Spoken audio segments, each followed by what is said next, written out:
তো hello hi WhatsApp guys, কি খবর তোমাদের? আই হোপ কি তোমরা সবাই ভালো আছো। তো আজকে আমরা যাচ্ছি চা খেতে, তো আপনারাও আমাদের সাথেই থাকুন এবং আজকের ব্লগটা এনজয় করুন। দেন চারদিকে দেখতে পারতেছেন কি অন্ধকার, এখন সন্ধ্যা 7টা বাজে, বাট তাও কি পরিমাণ অন্ধকার হয়ে গেছে যেহেতু শীতকাল, তার কারণে। আর নর্মালি সন্ধ্যা হয় এই টাইমে, সূর্য ডুবে, বাট শীতকাল অনেক তাড়াতাড়ি দিন চলে যায়, দিন ছোট হয়, যার কারণে এখন অন্ধকার হয়ে গেছে অনেক বেশি। দেন এখন আমরা ডিরেক্ট চায়ের দোকানে যাই, দেন তারপর কথা বলি।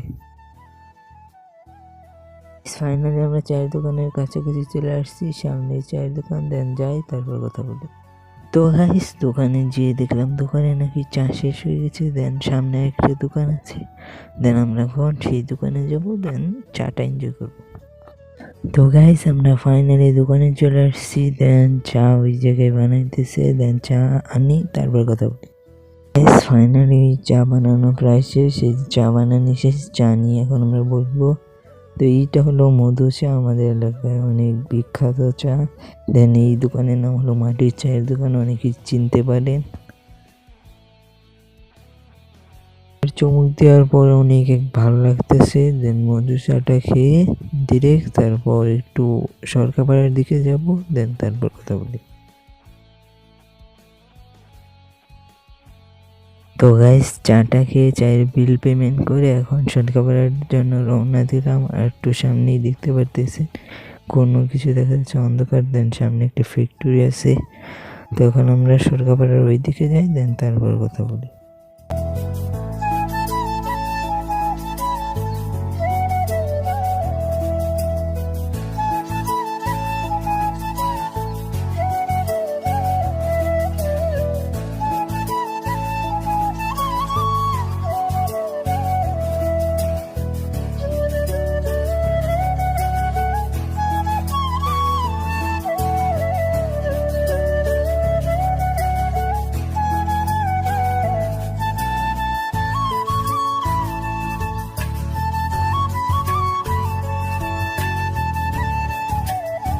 গাইস ফাইনালি কাছাকাছি চলে আসছি, দেন সামনে যদি আমরা তাকাই তাহলে দেখতে পাই যে ওই যে লাইট দেখা যাচ্ছে, বাট ক্যামেরায় তেমন একটা বোঝা যাচ্ছে না, বাট অনেক বেশি আলো আসতেছে। দেন ওই জায়গায় যাই, দেন তারপর।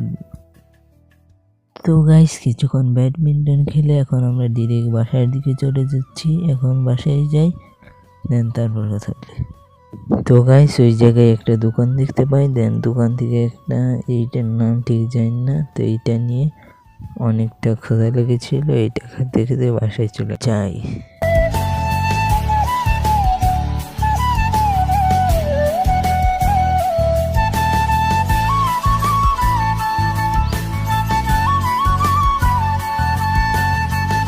তো গাইস আজকের ব্লগটা এই পর্যন্ত, সবাই ভালো থাকবেন, সুস্থ থাকবেন, আল্লাহ হাফিজ।